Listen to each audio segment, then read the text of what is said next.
Right, good afternoon, everyone, and thanks for being here. I'm very impressed by the briefings that I've been giving by the MIT leadership on everything that we do here on the campus, in the other campuses, but also internationally in various countries. And I look forward to developing that, or assisting or facilitating to develop cooperation with Latvian university, whether it's a technical university or other, depending on the interest and the mutual sort of practical value added that you would have. Today, I will speak on the challenges that we will face, which is hybrid threats. Those threats are not new. We have, as democracies, faced them since our establishment. Today, technology has significantly changed both the speed and the width and the scope of those threats. But the answer is largely remains the same. So let me start by the Latvian perspective overall on the current security picture. And obviously for us, includes not only European countries or Euro-Atlantic space, but also countries in the Indo-Pacific. There are several big challenges. One is obviously the biggest security challenge that we see from Latvian perspective is Russia's war in Ukraine, which has violated United Nations Charter and offended peace in Europe after the Second World War. It's a nuclear armed state that has invaded a peaceful neighbor, has openly stated that it wants to extinguish Ukraine from the face and the Ukrainian nation from the face. That is not only unimaginable as an ambition, cynical, blatant violation of international law, but it's also actually implemented through a policy of war. Currently, Russia's policy is war. It includes all the elements and instruments of power in Russia, whether it's military, political, economical, private sector, media, religion, education, anything that there is, it's oriented towards war. So that has presented clearly a threat to quite a number of countries in the world at various levels. But also largely offended the UN Charter ruled world as we thought at the Second World War. Why? Because the UN Charter changed the largely existing understanding of the relationship that existed there before. It prohibited armed conflict, it prohibited aggression, it defines that armed attack is prohibited, which was not there before. Especially in Europe, in the 19th century, beginning of the 20th century, war was a way how to solve certain differences. But after the very large destruction during the Second World War that affected also the Pacific, there was a clear understanding that that has to change. So now we are in a way back to the world where the war could become means how to solve differences.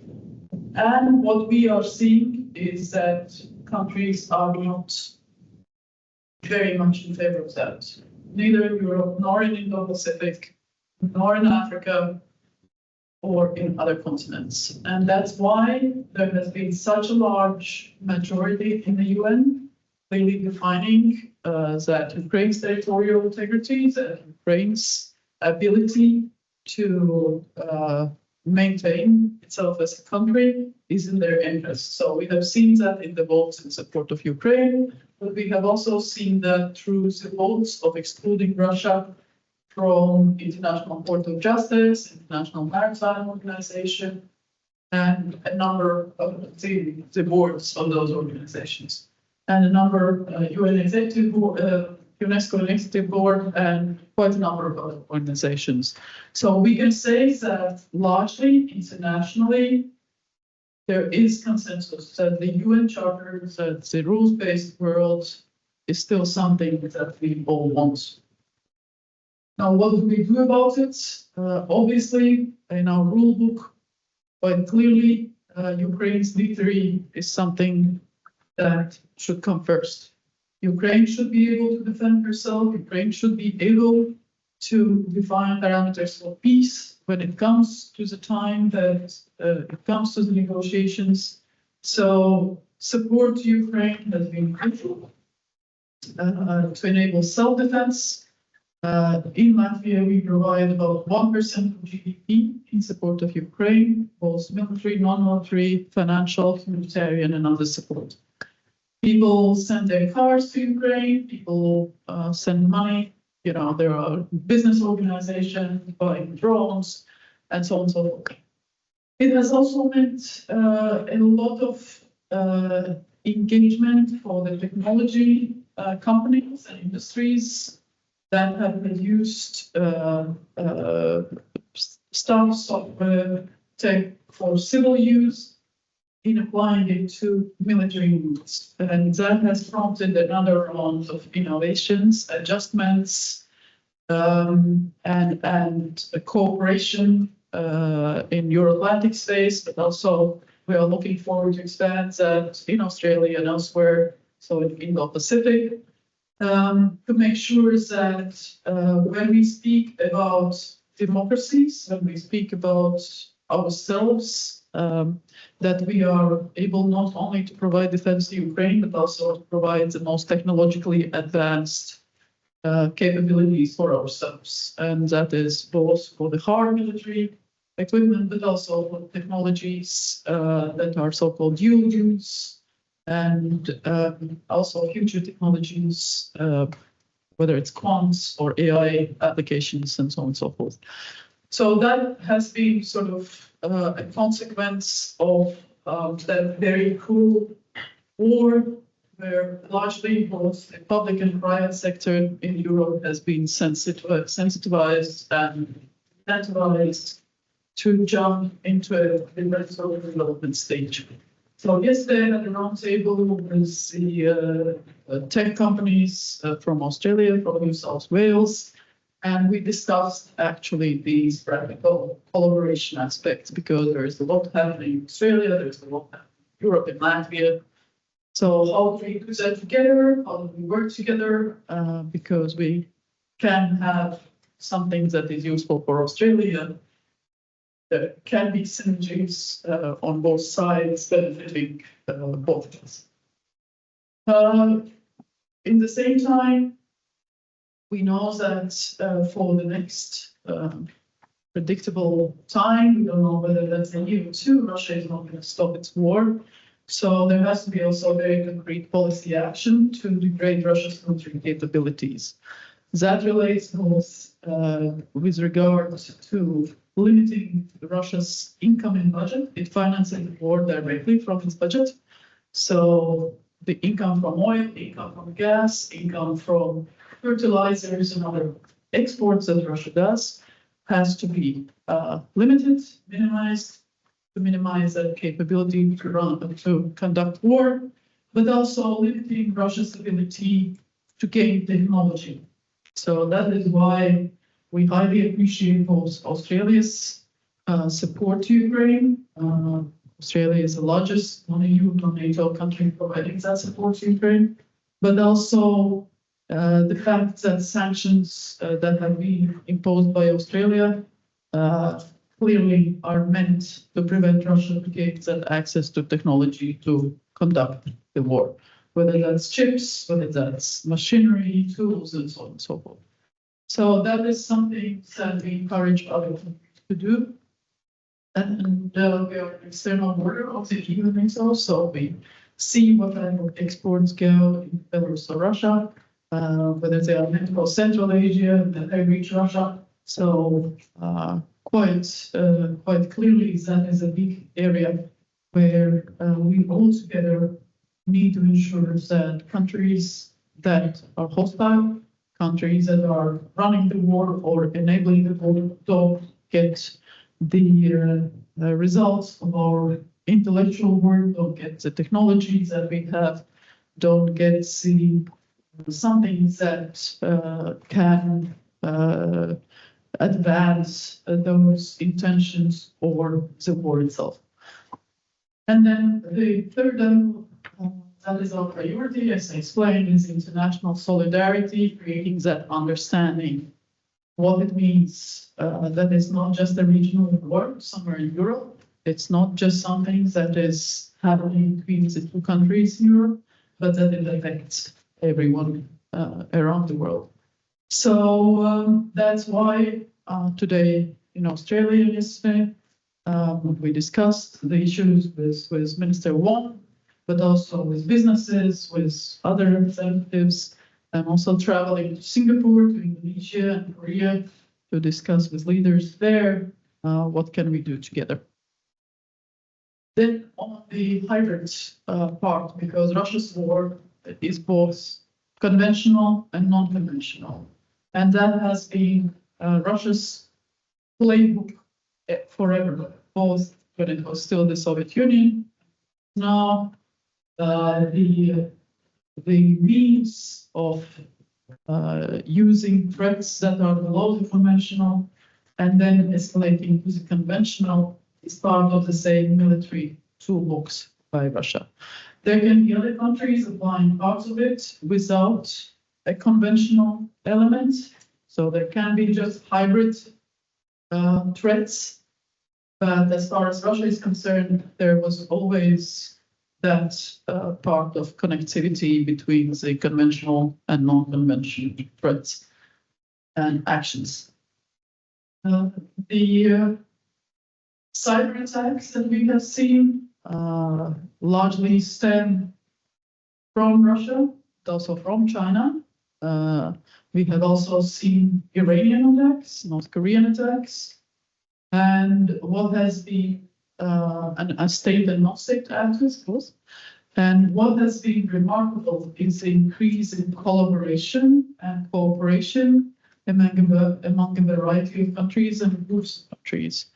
So we have seen allies in NATO working closer with countries in Indo-Pacific, the so-called partners in Indo-Pacific, which is Australia, New Zealand, Japan, and Korea, in exchanging that information, both on cyber attacks or other hybrid sort of means of influence, whether that's disinformation, hostile information activities, or whether it's ability to use non-military means, such as fishermen's ships, or clearly trying to intimidate others. In Europe, we have seen the organized migration used as a hybrid tool to destabilize the borders. And that has been from Norway down to Finland, to the Baltic states, Poland. It's still happening. We have also seen so-called lawfare, increased numbers of Russian letters, complaints from the Russian Foreign Ministry, taking quite a bit of resource out of the country's legal departments, especially in those countries who have joined cases by Ukraine in international legal bodies. We have seen cartographic incidents by not by Russia, but for example, also by Russia in some cases, by China, for example, India. So there have been a variety of means that are used by different actors, state and non-state, to try to achieve particular objectives.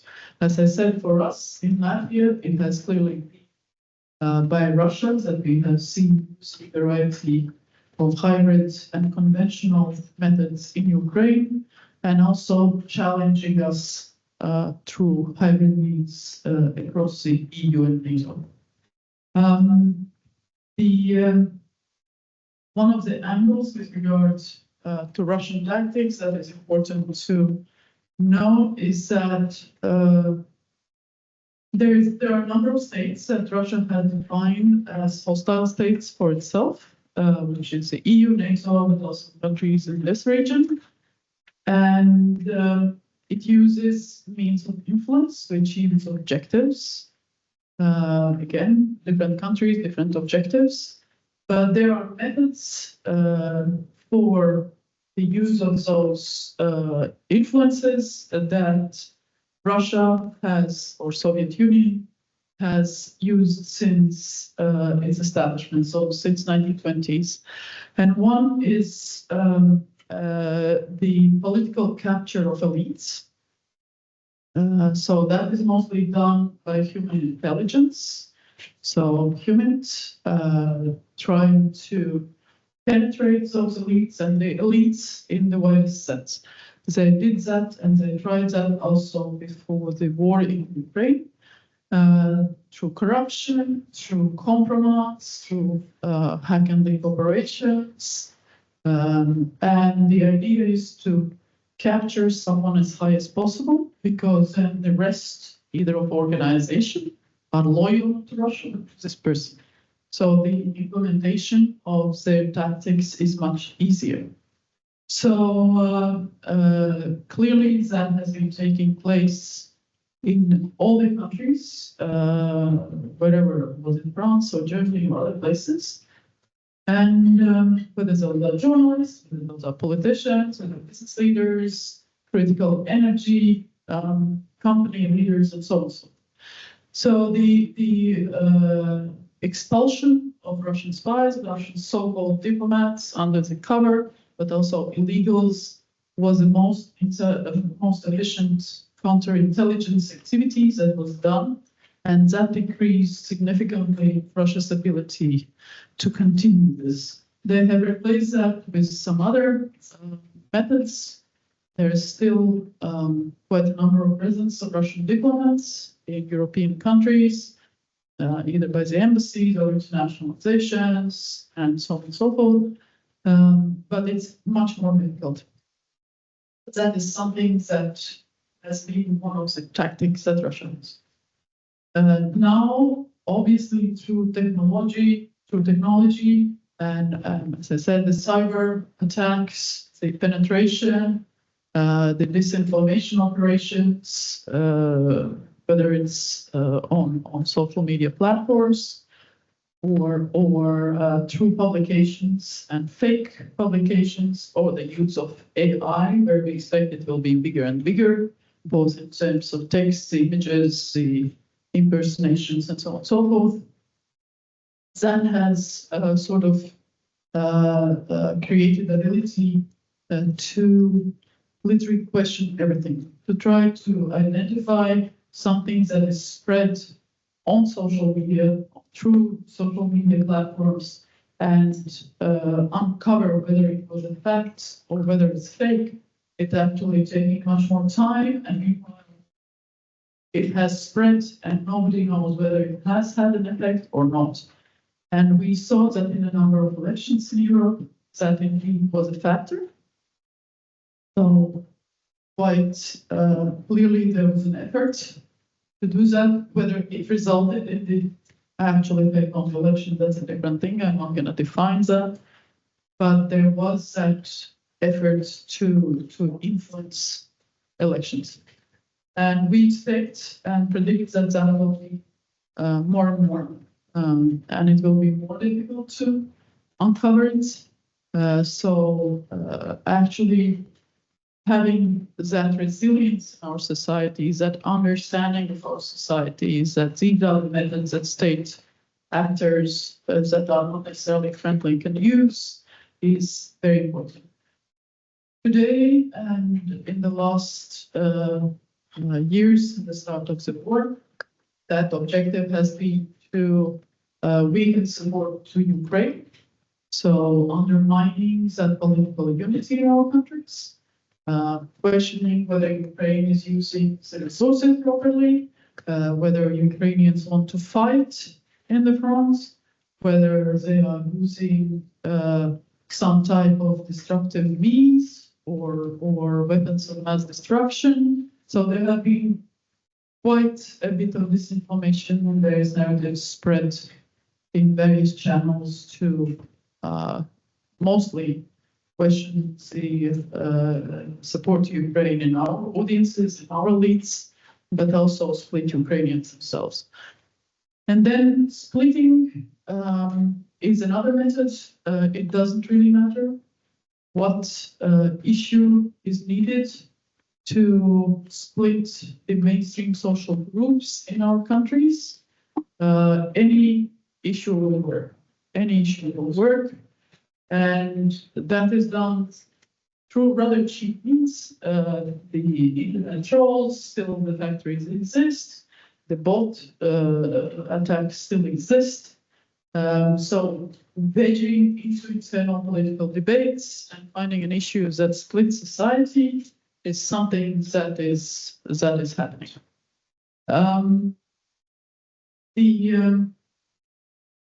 The other part that I think we have to take into account is that there is a collaboration among those hostile actors. There is a collaboration between Russia, Iran, between Russia and North Korea, and in some cases, even though China is not providing military support to Russia and its support to Ukraine, it does provide technologies that enables Russia's war chips through a variety of means and machinery, and that is a big concern to us. So we have engaged directly and, through the EU and through the other countries to make sure that they actually know that this is a problem, this is a challenge, and undermining the international rules is not necessarily in China's interest in such a way. So, so there are the most topical issues that we currently face in Latvia. In the same time, as I said, we also have the response, which is very much around resilience. So resilience in a very direct way. We have introduced a wider conscription, so strengthening our own defense capacity, giving skills to people that they know that even though there is no direct military threat, that if there is crisis, they have the right skills and the knowledge and are able to understand what to do. We have involved the National Guard, which is a voluntary force within our armed forces. I have also joined it myself. And that is something that brings people together from very different backgrounds, and they're training on the weekends. And, you know, they get through the routines, how to prepare for crisis, what to do. But again, being part of the armed force. And then we have also a wide and large reservist force, and they do the basic course of 3 weeks over the summer. Now it's twice a year, so people can join it, and it has been largely oversubscribed in the last few cases. Then we have also extended local government involvement, because the crisis management, internally crisis preparedness, is very much local government responsibility under the law. So both in terms of testing what works with the local, in the villages or cities, or in the wider sort of area, whether that's radio, whether that's mobile phones, various scenarios, various testing. The National Guards in various territories works with the local hunting groups or with firemen, or, you know, depending how, what is a stronger organization, choirs, and so on and so forth, basically to get everyone involved. Then we also do quite a bit of on the information front to identify what are those trends and what are those narratives. So there is a lot of investment in the AI front to identify the patterns and trends, to make sure that it's not just, oh, there's again a new Russian narrative, but actually over the time you can really identify what are the patterns and trends, So the center for that is the Center of Excellence of NATO that we have in Riga, Strategic Communication Center of Excellence. We have an Australian colleague also there working with us, and they are aiming to create this AI information library where you can test actually a variety of scenarios and where you can get people the skills of reading and understanding, what is happening, how to react, what AI methods have been used, tools, data, and so on and so forth. So that has been our answer. We have also largely involved people from various cultural backgrounds, leaders of thought, journalists, and so on and so forth to brief them and to sort of bring them into the overall understanding of where we are. Then on the industry. So industry has been a very important part of that response for us, both enthusiastically creating new tools, new products, software, AI solutions for Ukraine, but also working together with Ukrainian colleagues to test things and certify. That relates to drones, that relates to various targeting solutions, that relates to AI use in drones, both in autonomy, but also in targeting. So there is a lot that the private sector has done on its own volition without particular support from the government. On the government side, we have, together with the United Kingdom, decided to lead the drone coalition to supply Ukraine with drones that it needs. And that works in several directions, providing support to Ukraine indigenous capability in what they need, delivering drones, what type of drones they need, but then also creating companies on the ground in Ukraine to actually enable them to counter Russian electronic warfare capability, reprogram, reset, and adjust and advance in what they need. That has been quite something that Ukrainians have been able to achieve together with us and with other like-minded countries and groups and companies. So that capabilities that we are seeing in Ukraine and the wars that we are seeing is for the First World War and the future Third World War, both, bits and bobs and blood and mud in the same time. So when we speak about the future of fuel use, I think what we are seeing in Ukraine, that is the future for all of us in terms of that ability to innovate and counter. What we have done is to also create a new military range in Latvia. Latvia is quite big. It's twice as big as the Netherlands, small compared to Australia, but it's twice as big as the Netherlands or Belgium, but only 2 million people, so we have quite a bit of space. So in the middle of Latvia, there is a range that is specifically for drone testing and certification, and including with electronic warfare, countering capabilities. And that is where innovation and lots are happening. Looking at the future of technology, specifically for the artificial intelligence in defense, I think there are 3 big blocks that we have been able to identify that we all will have to sort of, if not solve, then try to deal with. So one is what is the future conflict? What is the shape of future conflict? So, and judging from that through scenarios, through experimentation, also deciding what type of capabilities we need. Second, procurement for defense in the times of modern technology. As we all know, the traditional defense procurement is very cumbersome, very slow. The traditional defense contractors want to be paid in advance. They are slow to innovate. So it's 10 and more years since something comes to market.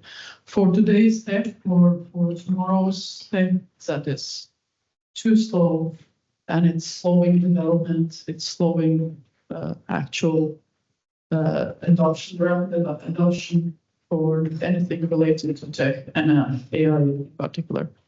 And the third set of issues, third pillar, is the organizational and human capability issues.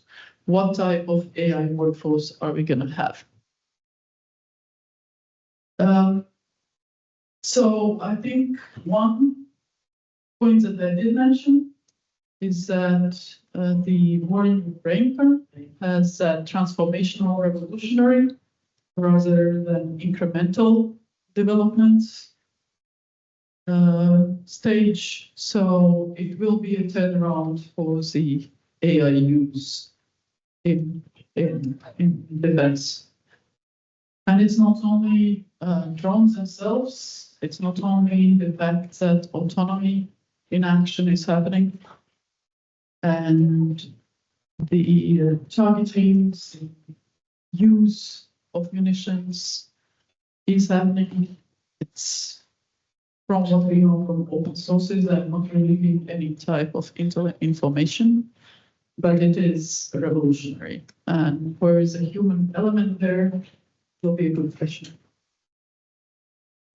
Also, I think there is that big concerns that we all have about low-tech AI-enabled platforms taking out expensive, very expensive equipment. And how to deal with that challenge?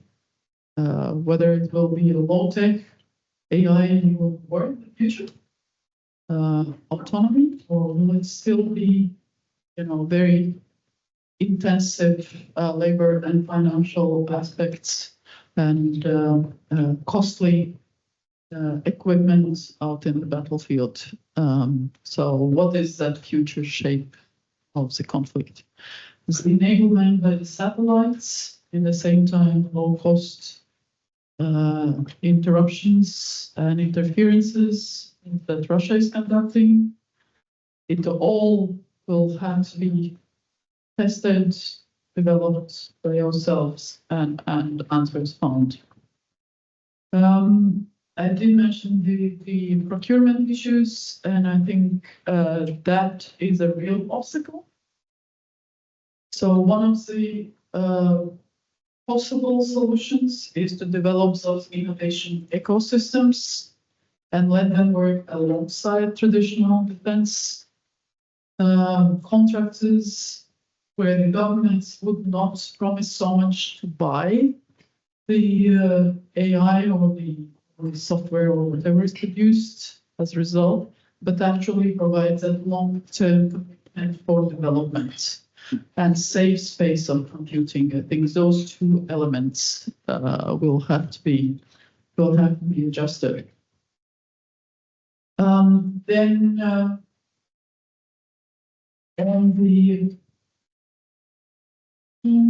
on the workforce, I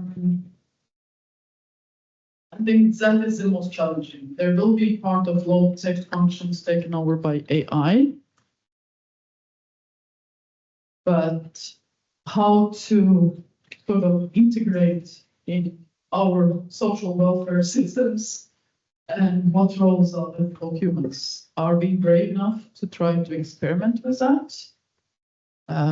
Are we able to define or protect that human element in that AI-enabled workforce? I don't have particular answers for that, but I think that is clearly something where the ethics and human element on the larger Western side will have to be addressed properly.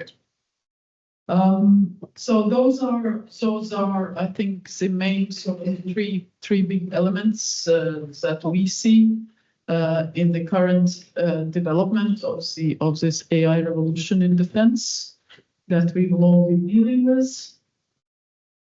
How much time? We have very little time for Q&A, so I'll just finish here. We can discuss maybe cyber separately.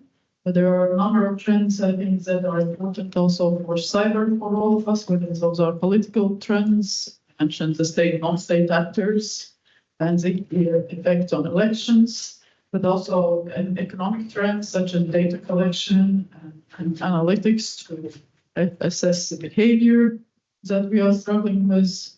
But also, as we saw recently, the reliance on outsourced IT services, which increase the chance of single point failure, and we saw that quite recently.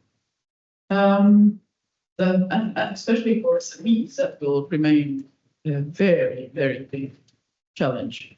Then also in terms of social trends in cyber, I think the decision making based on autonomous analysis of data, whether it's actually increase or decrease, and how do we deal with, again, the human element there, and also the increased energy consumption of all the AI data storage, blockchain, whatever infrastructure we are having. And that is, in a number of cases, proving to be a big social challenge. Also, the water use. And then on the data side, I think one of the issues is the reliance on satellites and the connection between land lines and the satellites, and how to deal with it, and also the interconnectedness of vehicles and the other stuff. So if this is okay, I will finish here and we can maybe discuss. Am I allowed to sit down? Thank you, Minister, for that overview and great insights. Yeah, it's easy for us to watch from afar, but the experiences close to home. It's so great to hear that. So for our colleagues online, we're just going to take a 2-minute technical break, and we will regroup with at that point. And we will see you shortly then. Hi everyone, my name is Gabby Sincotta. I'm the RMIT Centre Manager for the RMIT Centre for Cybersecurity Research and Innovation. I'm just joining from a next door location, and so I'm just going to take one quick moment to make sure that our online audience can continue to hear me. Wonderful, received that confirmation. Thank you so much for joining us today and your patience with the technical issues. The Minister is departing RMIT at this time, but we do have one final presentation which I will continue to share my screen and slides. This next session will be delivered by our Deputy Director, Professor Matt Warren, RMIT Centre for Cybersecurity Research and Innovation, who will be delivering a speech on hybrid threats and the lessons and the opportunities that he has seen from his experience from an Australian perspective. Good afternoon. Please accept my apologies for not being there in person this afternoon. I'm currently in Europe. So in terms of my presentation today, what I'm going to do is give a quick overview of hybrid threats from an Australian perspective. So when did the journey begin in regards to hybrid threats from an Australian context? And I suppose a lot of it relates to myself, and a lot of it relates to an event that occurred between April and May 2007, when Estonia was impacted by a massive cyber attack from Russia that brought down the entire country's critical infrastructure and internet systems. the first recorded cyber attack at a national scale that we'd seen. So September 2007, coming up to 17 years ago, I took myself off to Estonia, to Tallinn, to actually find out what had happened with that cyber incident, what caused it, what was, the impact of those attacks.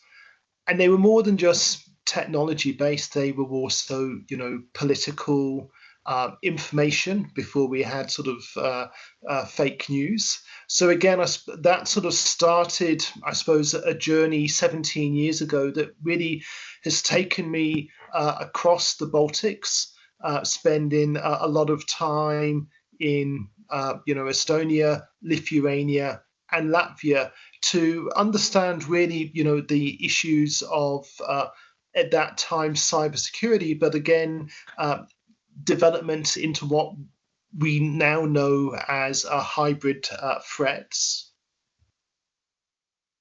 So in terms of my engagement with Latvia during that period, I suppose in terms of that sort of hybrid threat journey, I've spent time with representatives of Riga Technical University, speaking to representatives from the Latvian government with the Ministry of Defence, speaking to representatives, I suppose, from a corporate business aspect of cyber with the Investment and Development Agency of Latvia, as well as spending time visiting the NATO Strategic Communications Centre of Excellence in Riga, and also attending Riga Dialogues. So again, it means that I've had the opportunity also to speak to corporations, startup companies, also involved in cyber. So it's given me that sort of opportunity to understand, as part of that journey, not just from a Latvian perspective, but also, a Baltic perspective, of what the challenges are, particularly in relation to how we now see sort of hybrid threats. And as part of that journey here, this picture of myself last year with all of the Australian ambassadors from Latvia, Lithuania, and Estonia, who I had the opportunity to meet and to brief them, on the work that we're doing here at RMIT in regards to cybersecurity, but also in relation to hybrid threats as well. So as part of that journey, we've set up the Australian-Lithuanian Cyber Research Network, which is a partnership between RMIT University and Mykonos Romnius University in Vilnius, Lithuania. And the purpose of that network is to further cybersecurity research between Australia and the Baltics, to connect researchers, connect students, connect industry and government, to really build those connections, between the Baltics and Australia. So as part of that, we've had a number of initiatives, including the launch of the Australian-Lithuanian Hybrid Threat Centre, which is Australia's first such hybrid threat centre. And I'll speak a little bit about some of the research that we're sort of undertaking as part of that centre. And I suppose, a lot of the research that we're undertaking actually relates to the whole of the Baltic, and I hope one of the outcomes of today's visit and discussions will be the opportunity to include Latvia in those research activities and those research collaborations into the future. So in terms of hybrid threats, I've very much based my view and the view of the centre really around the work of the European Union and really their conceptual threat model in relation to hybrid threats. So from a European Union perspective, hybrid threats refer to where state or non-state actors seek to exploit vulnerabilities to their own advantage by using a coordinated mixture of measures, whether they're technology, diplomatic, military. And what is interesting when you sort of look at hybrid threats is there's a lot written from it from a very sort of theoretical, abstract perspective. There isn't a lot of it written from a very applied perspective, which is very much what RMIT and our centre is focused on, is applied research. So we were very much sort of drawn to the European Union view around hybrid threats and their sort of methodologies and thinking in relation to that.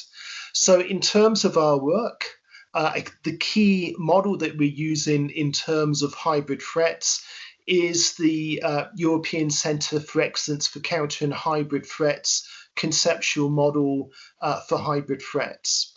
And what this is a conceptual model that actually defines the 13 domains that constitute a hybrid threat attack.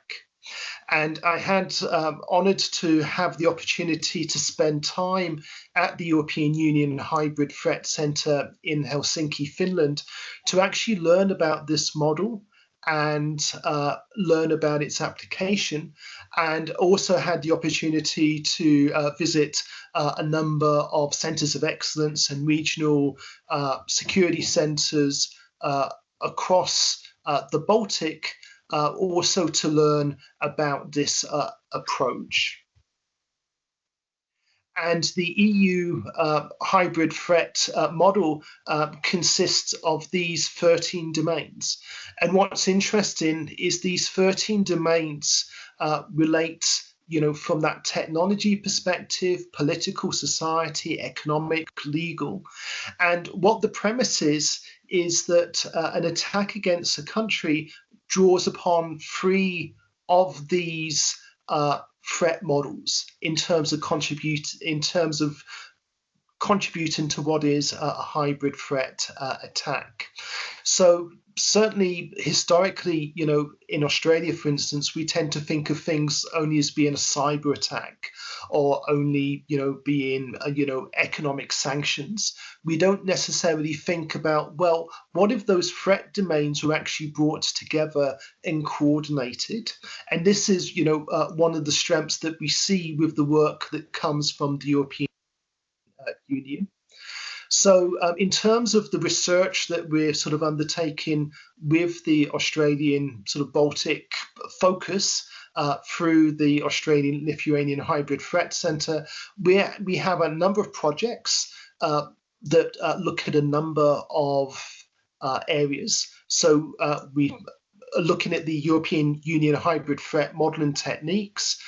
We're undertaking a lot of projects applying that modelling approach to a number of case studies. So in terms of Belarus, the Ukraine and China, we're also undertaking research in terms of fake news and disinformation, in terms of how that's focused on Australia, but also, the Baltic countries, and also looking at sort of open source intelligence as a sort of a new research approach as well. So certainly in an Australian context, hybrid threats has not been accepted. In Australia, we tend to think of threats as being individual, as I mentioned before, in terms of a cyber threat or an economic threat.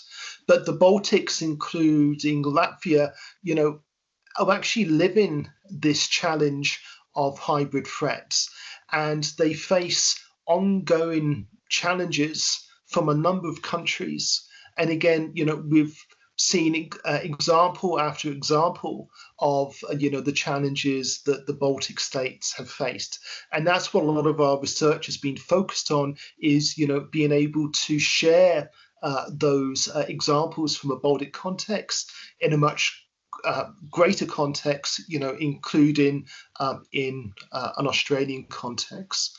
So in terms of what we've been doing from a particular Australian perspective, is we've been looking very much from a China perspective in regards to their relationship to Australia. And what we've done is completed a project that's mapped out China's hybrid activities against Australia. I'll only give a quick summary due to sort of time restrictions, or else I'll be talking for another hour. So again, what we've sort of identified is in a coordinated manner, China has undertaken hybrid activities against Australia in relation to the following domains in terms of cyber, information, economic, infrastructure, society, diplomacy, and political aspects. And what we've done is defined what those activities are. We've mapped them with the EU hybrid threat model. We've also, starting to map out the chronological aspect of those attacks as well. And again, what it sort of identifies is they're not individual activities, they're actually coordinated, and actually coordinated over an extended period of time. So thank you for listening to my short presentation. Again, my apologies that I couldn't be there in person today. But my final observation is, well, why are hybrid threats important? And again, I finished with a quote that actually came from one of the Australian government critical infrastructure conferences that's always sort of stuck in my mind, is failure of imagination. We must always challenge our imagination to make sure we do not fail, potentially catastrophically. And what I find is hybrid threats, and particularly the European Union hybrid threat methodology, is a great tool and mechanism to allow us to understand what complex security threats are, and to understand threats in a way that we've not been able to do. Thank you. I'd like to take this opportunity to thank Professor Matt Warren, our Director of the Centre for Cybersecurity Research and Innovation, for his presentation.